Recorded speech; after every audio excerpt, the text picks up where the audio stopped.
concerned about your age. Success is not concerned about your ethnicity.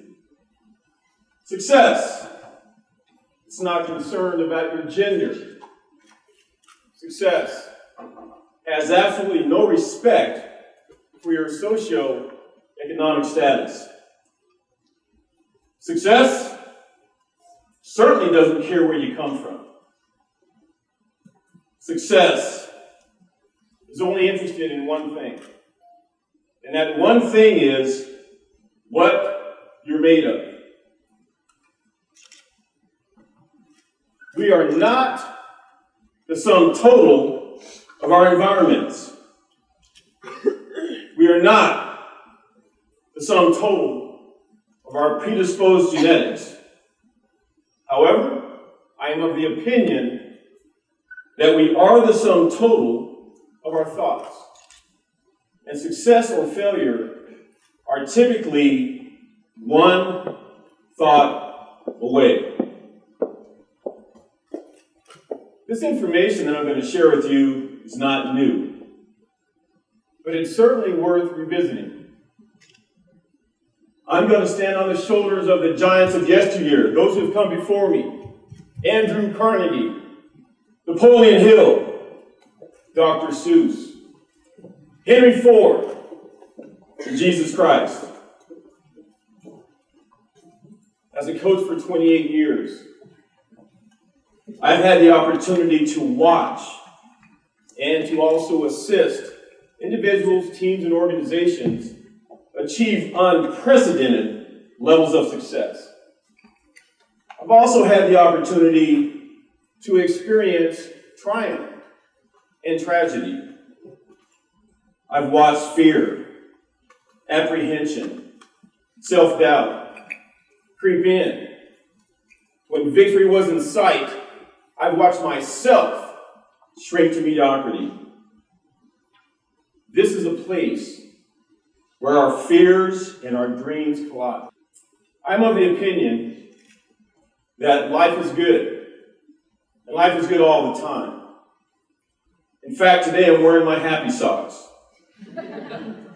They're yellow with a smiley face on them. I wear these socks because I've learned how to think myself happy. Several years ago, I had an incredible experience. I call it a Job experience. Well, if you don't know anything about Job, let me share the Cliff Notes version.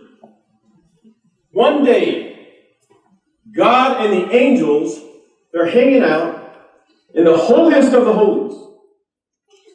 Satan shows up. Satan comes over. God says, Satan, what are you doing up here? Satan says, I'm doing what I do. I'm roaming back and forth and going to and fro, trying to find someone I can kill and destroy.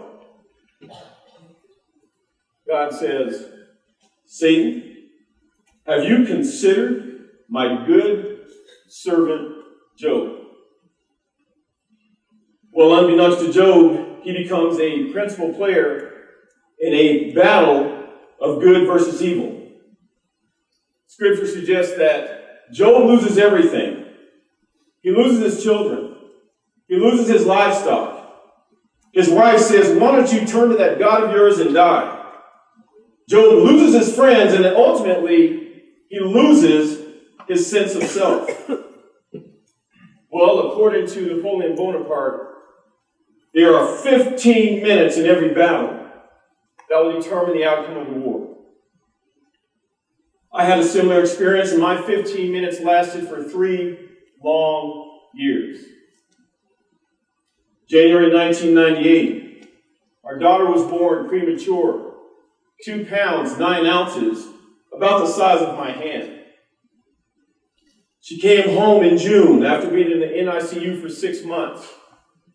2 months later, my oldest son, he loses this battle against sickle cell anemia. For 2 years, it was touch and go in my household all the time. Finally, after 2 years, the stress and the sorrow ended, in a not-so-friendly divorce. But when I didn't think that things could get any worse, I show up to work one day only to find that my job is terminated. I left work that day, and I went home to my 1988 Jeep Cherokee. At that point, I was homeless. I slept through the night, and upon awakening that morning, there was a doom loop playing in my head. The premature birth of my daughter, the premature loss of my son, the premature loss of my marriage, the premature loss of my job. The accumulation of the blows were too much. This doom loop just kept playing. And it's amazing how our brains will gravitate to the negative. I remember seeing a fight between George Foreman and Joe Frazier. And in the second round, George Foreman has beaten Frazier down.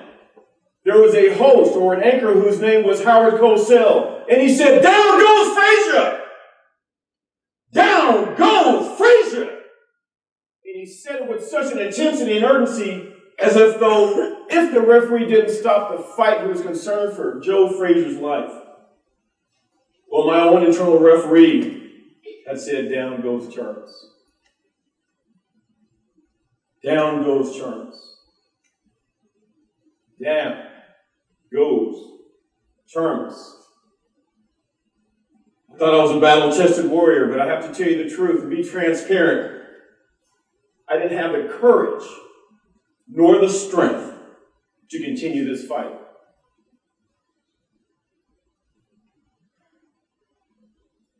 Every day upon awakening, we engage in a civil war.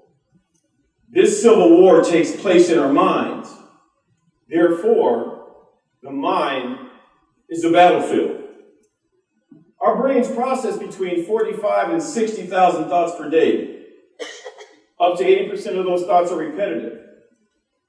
Based on our internal narrative, at any given moment, we are either selling ourselves on ourselves or we're selling ourselves out. The brain makes a wonderful servant, but a horrible master.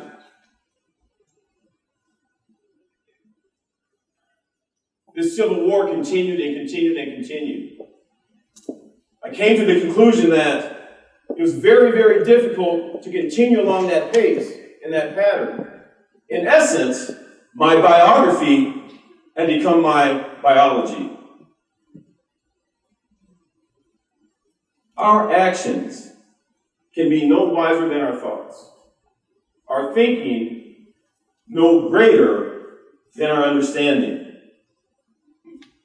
According to Mark Twain, the two most important days of our lives are the day that you're born and the day you find out why. Well, I was born August 18th, 1961, Tachikawa Air Force Base, Tokyo, Japan. And on a cool September morning, back in 2001, I found out why. I was introduced to the power of Jesus Christ. I was introduced to the power of thoughts and words.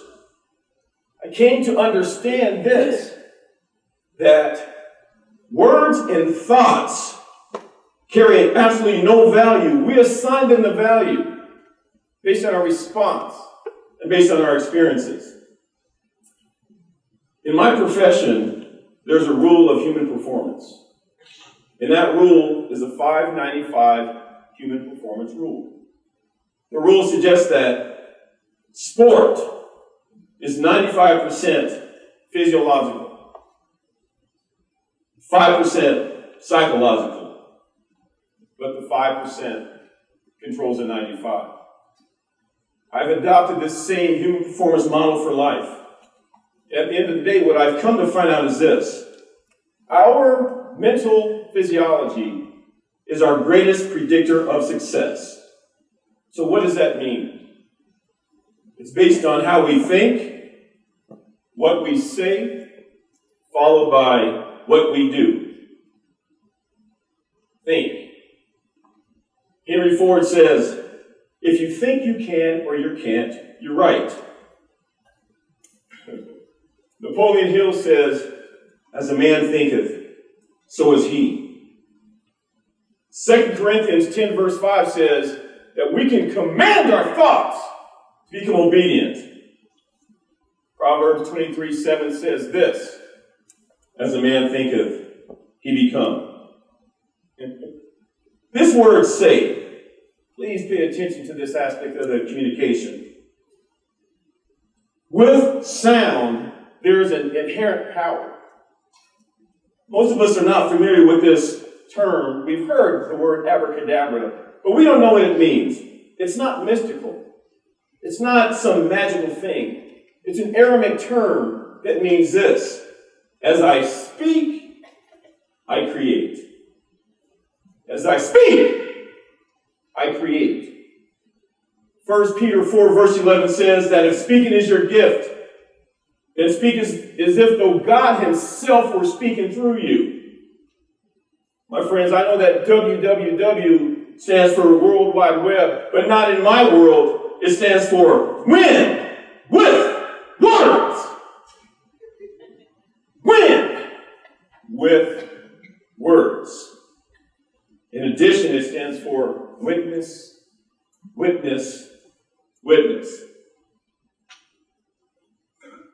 Well, this month, 15 years ago, I had no physical address. I had no zip code. I had no P.O. box. I was homeless. But today, I'm the owner of 3 highly successful businesses that specialize in performance and achievement.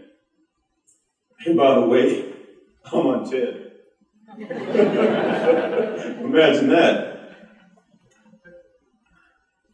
I've come to find something out that I want to be your eternal truth as well as mine.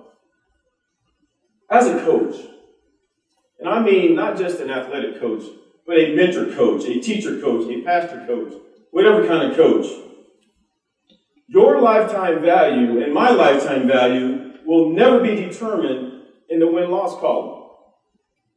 It's not going to be determined based on the size of your 401k, your zip code, the size of the car that you have, or whoever you have hanging on your side.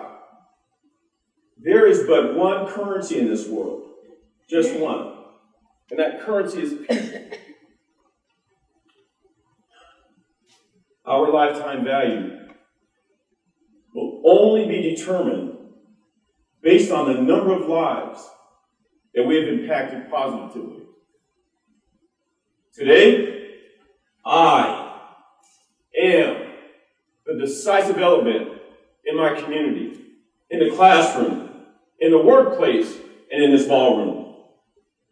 It's my personal approach that will create the climate, my daily mood that makes the weather. Because of my influence, I have tremendous power to make someone else's life miserable or joyous. I can choose to be a tool of torture or an instrument of inspiration.